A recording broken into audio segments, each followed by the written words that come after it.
Hey guys, how's it going? Today's video is the highly anticipated Authortube Oldies Tag, highly anticipated by me in the very least. My channel was barely 2 years old when this tag was first created, and I saved it because I thought someday I will be an Authortube Oldie and I will make this tag.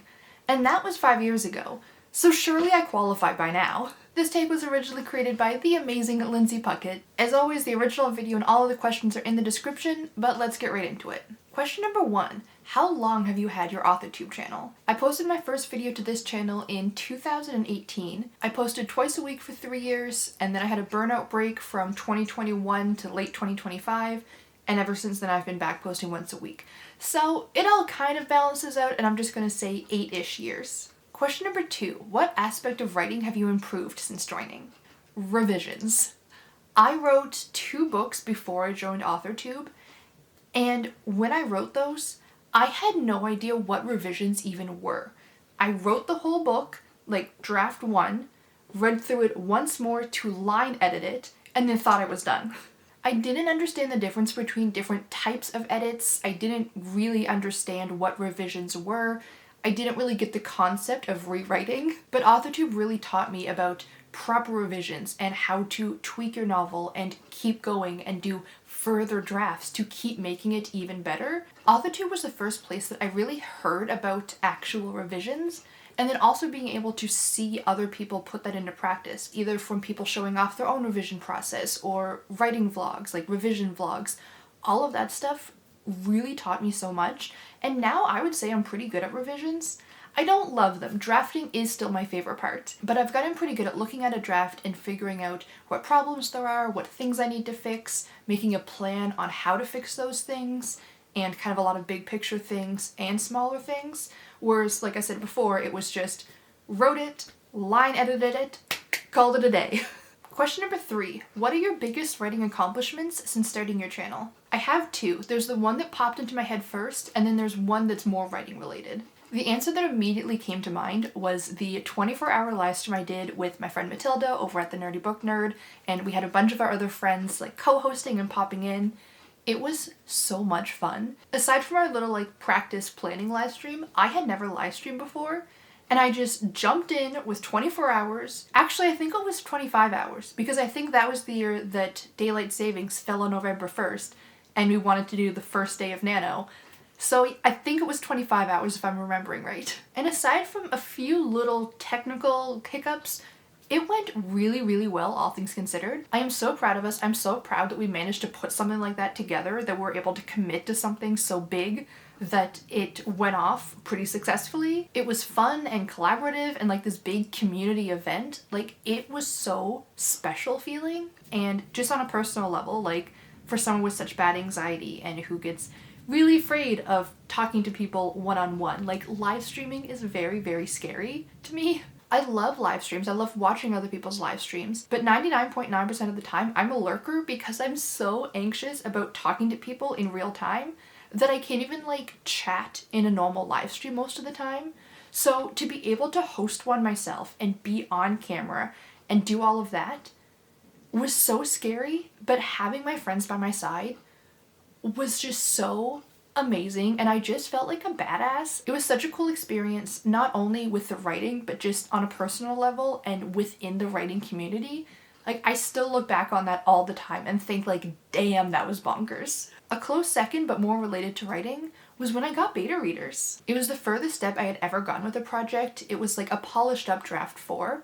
But to be able to share it with people that I didn't know in real life, it was the first time that I ever shared my writing with somebody who wasn't like my real life, really close writing friends. So getting a project to that step and taking that risk and just putting myself out there just felt like such an accomplishment. And honestly, it taught me so much about myself as a writer and my writing in general and what I really want out of writing.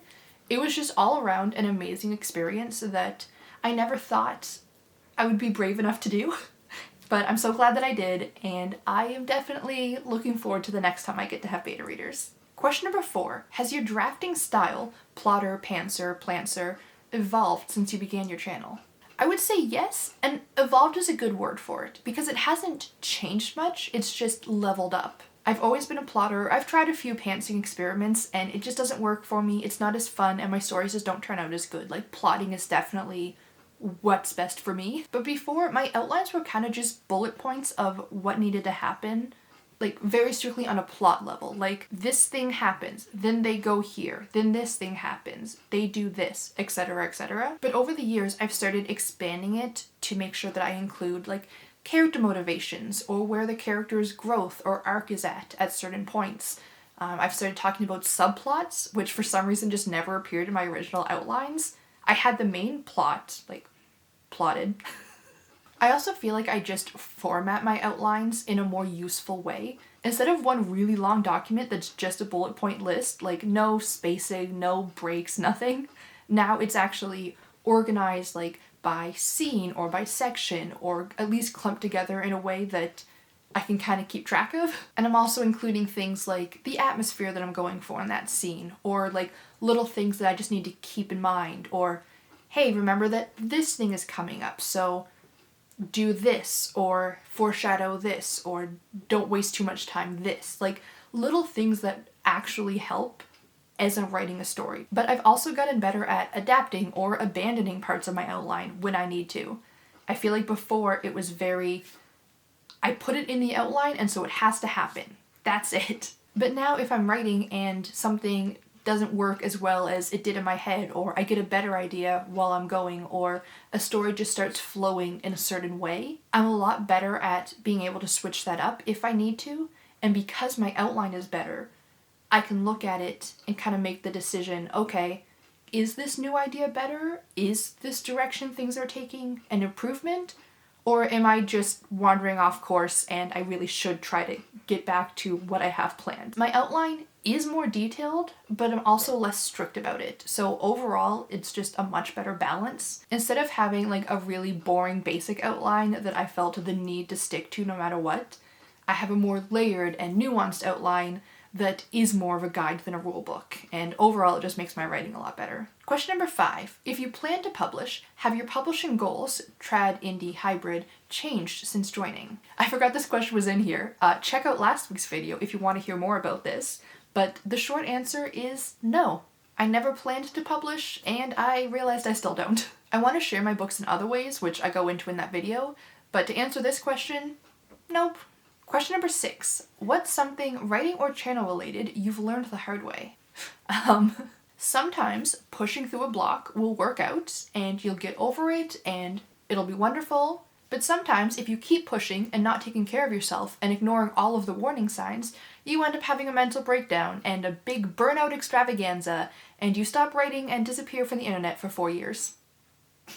Question number 7. In what ways has Authortube changed since you've started your channel? Obviously, people come and go and come back again, and trends change, you know, what's popular changes.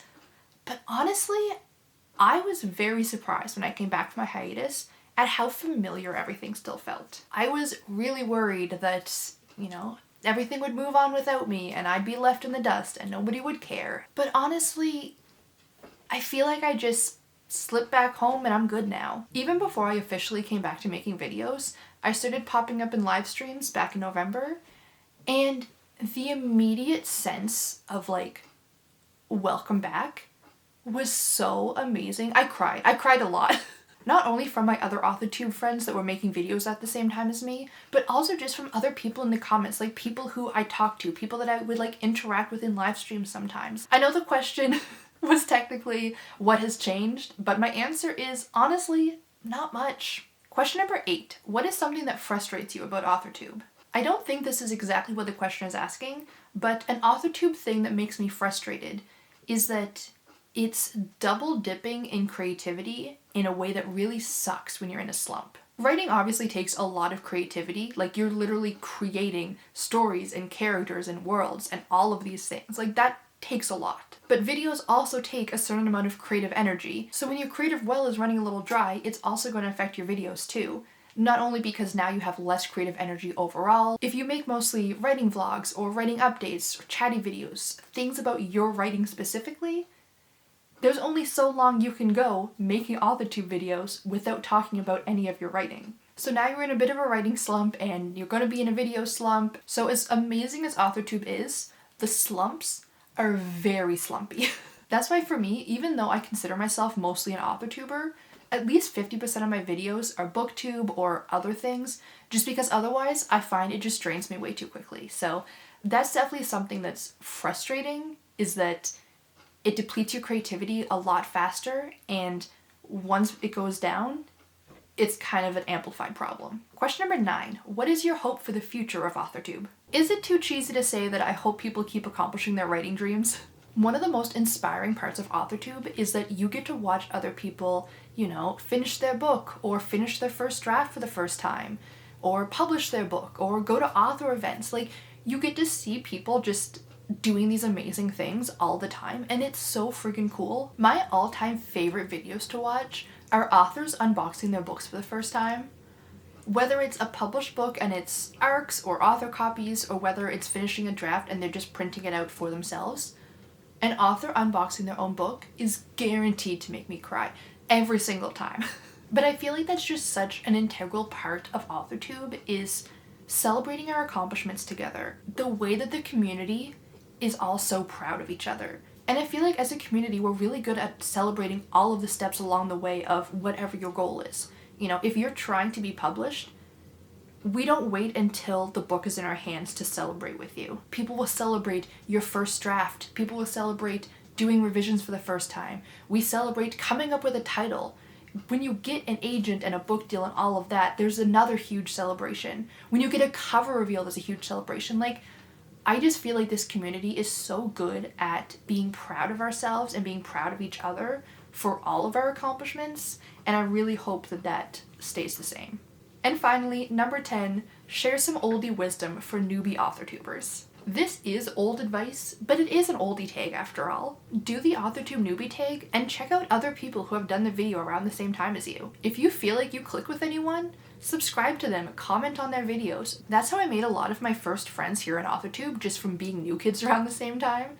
And a lot of them are still around. Having early friendships with fellow newbies just makes it feel so much less scary and alone. I know that normally the rule of thumb is that promoting yourself on someone else's video is kind of a faux pas, but newbie tags and introductions are an exception to that. You make those videos with the intention of meeting people, of introducing yourself, of forming those early connections. It is totally fine to be like, hey, loved the video, I really like your sense of humor. I'm an Authortube newbie too, I posted this tag a few weeks ago. I look forward to seeing you around. That's perfectly fine and acceptable. Reaching out to other newbies, getting those first building blocks of community is so huge, and hands down the best advice I have. So there you have it. That was the Authortube Oldie Tag. Like I said, the questions are in... Komi, you're being kind of loud. I'm trying to do an outro. Oh, do you want to do the outro? Okay. Here. Okay, come here, sit on my lap. Hi, honey bear. Hello. Are you an Authortube oldie? I mean, you've been on my channel the whole time, so I guess so. Comet decided that lunch was more important than outros. So there you have it. That was the Authortube Oldie Tag. Like I said, the questions are all in the description, so if you're also an Authortube oldie, feel free to make this video if you haven't already. And even if you don't make videos, or if you don't make videos anymore, and you've just been around Authortube for a while, even if you want to just leave it as a comment, I would love to see other people's answers. But that is going to be it for today's video. If you guys enjoyed it, please click the like button to let me know, and subscribe to stay up to date with the rest of my videos, and see just how old I get on here. I post new videos once a week, usually reading or writing related. But I hope to see you guys next time, and until then, have a great day. Bye!